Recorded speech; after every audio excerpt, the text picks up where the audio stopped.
Guys, it's been a while. Hey, sorry, I'm trying to fix my light here. There you go. Sorry. Okay, so I just wanted to share a little bit of a word that the Lord gave me this afternoon. I actually am sitting on a couple of words right now. Just really waiting for the Lord to give me the okay as to when to release them. The Lord gave me a word a couple of days ago, and I was so ready to release it and everything because it seemed like it was so in season. And then he said no, and I'm like, Lord, but it just happened tonight. Like, if I don't release it tonight, it's gonna be out of season. And I just felt like the Lord straight up said no, and then that to just leave it alone. So I didn't release a word for that day. And I just felt like the Lord was calling me into deeper prayer. So I just sat before the Lord and I didn't release anything for that whole day. And then the next day I got another word and I was so ready to release that word. And the Lord said no. And I'm like, Lord, what do you want me? What do I do then? Every single word that I'm getting, it's a no, it's a no. And then that same night, the Lord gave me a third word. And I'm like, okay, Lord, well, uh, should I do this one? Should I do the one before this one? Should I do the one before that one? The Lord said this one. So I was like, okay, Lord, and I didn't understand why. And then today I saw that a friend of mine actually had a very similar word that was featured on the Elijah list. And I was like, oh, hey, oh my goodness, that's the word that the Lord told me yes to, and then the other words he told me no to. And that is why, because that's the word that he was breathing upon. Right now, that's what people needed to hear. That's the direction that the Lord wants to encourage his people in this hour. So I just want to encourage you to, when the Lord gives you a word, don't just, ask him for a word, ask him for a word in season. Many times we ask him for a word and he might give us a word, but is it really a word in season or not? But anyway, that's not the subject of this video. What I wanted to talk to you guys, that's another video for another day.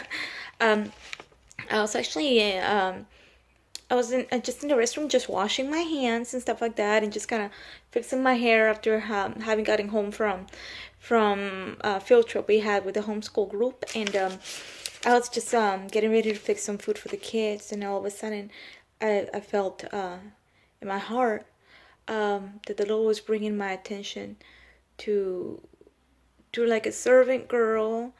And then I saw like a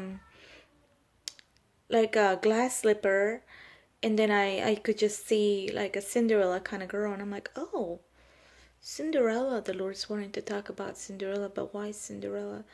And then I was just meditating those things in my heart. And then the Lord showed me that there are many beautiful Cinderella types. They have been destined to become queens. And then as I was meditating on this, I heard the Lord say,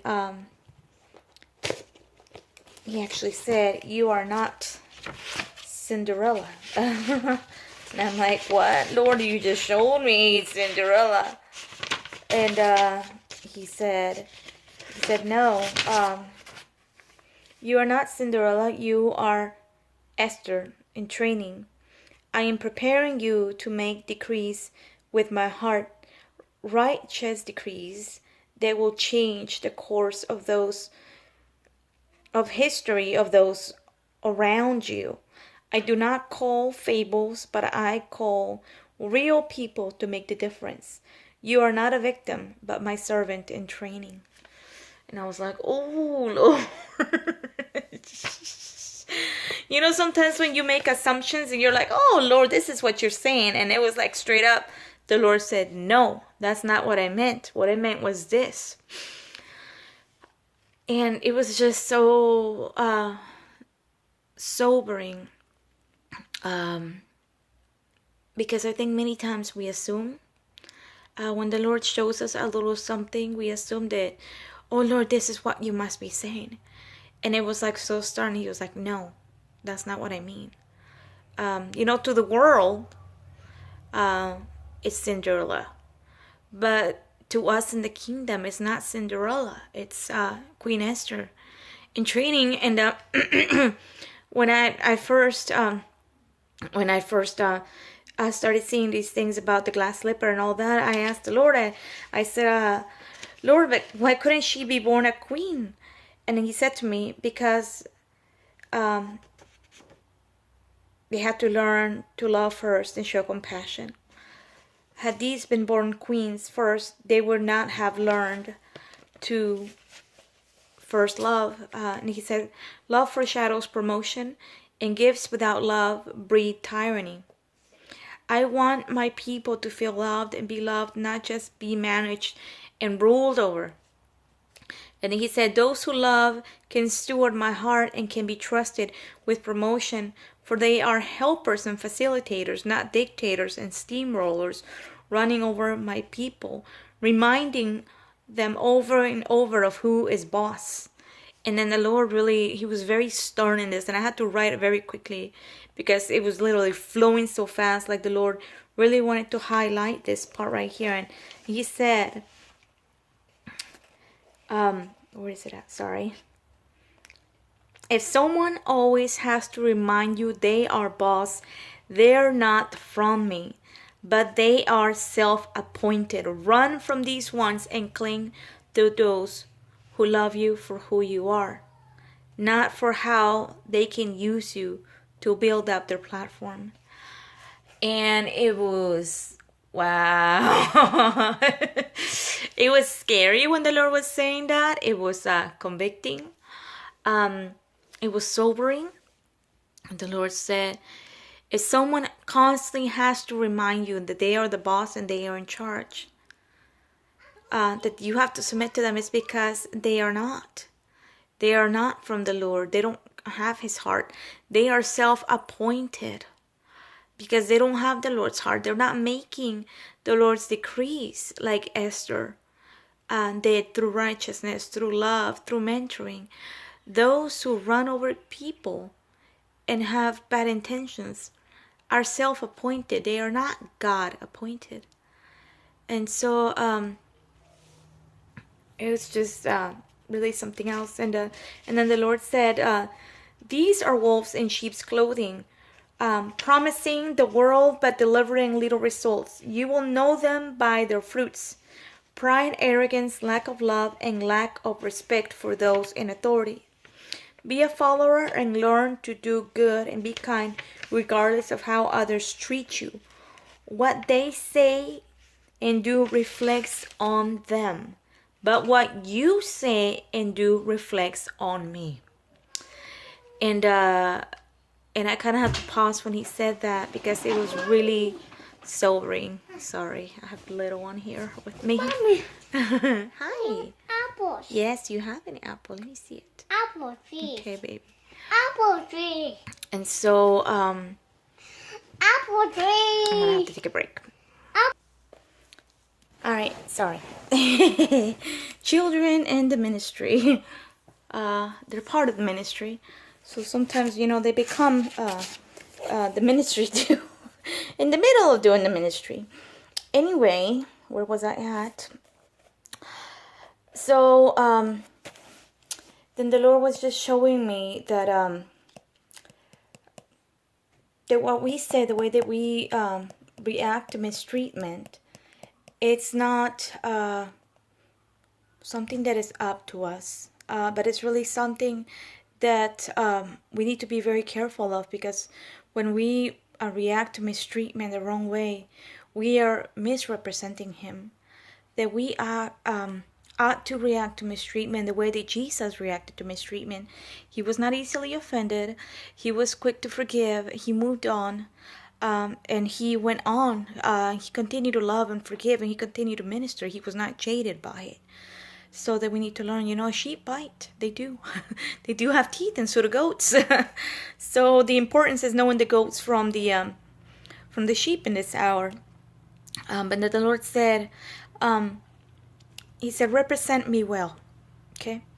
A crown awaits the faithful and the kind, the lovers of truth and despisers of evil. Servants are needed in the master's castle, but when the children behave unbecomingly, the servants will inherit the crown, and the sons and the entitled will go without for assuming that position was primary over character. And when the Lord said to me, it's like He showed me a picture of an entitled, selfish little brat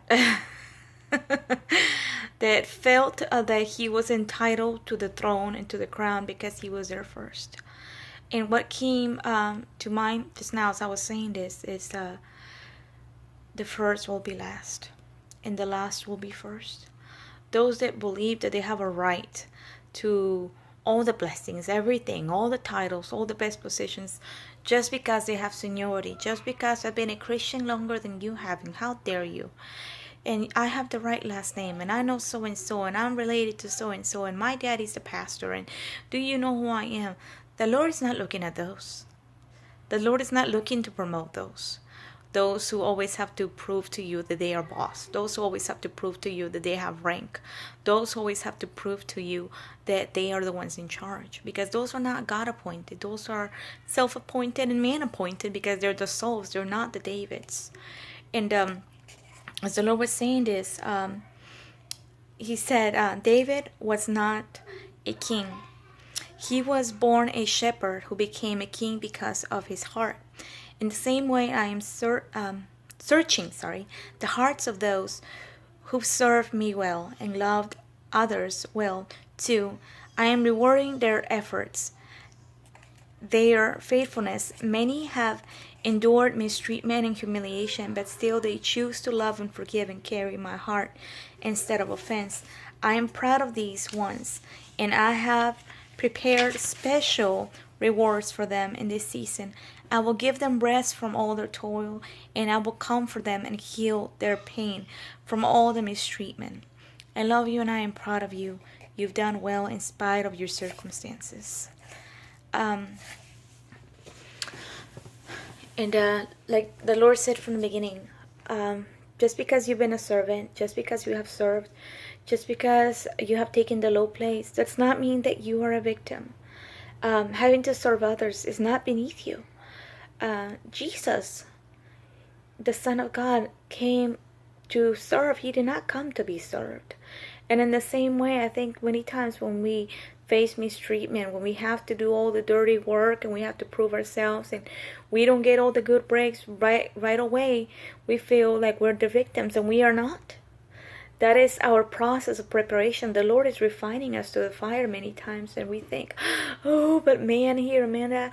We have to remember that the most important thing through the whole process is to keep our heart pure and to keep our eyes on the Lord.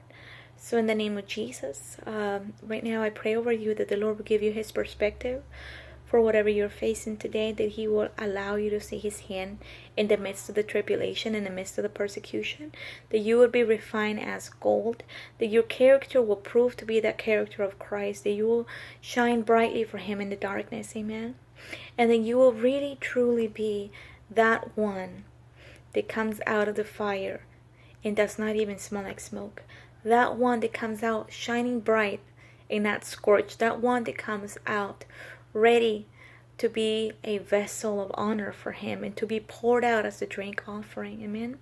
Those that will be that the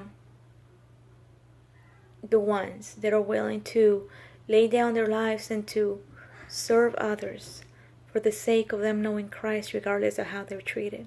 Those are the ones the Lord is looking to for promotion in this hour, amen. God bless you. Esther, David's, Daniel's, Joseph's, the Lord is on your side.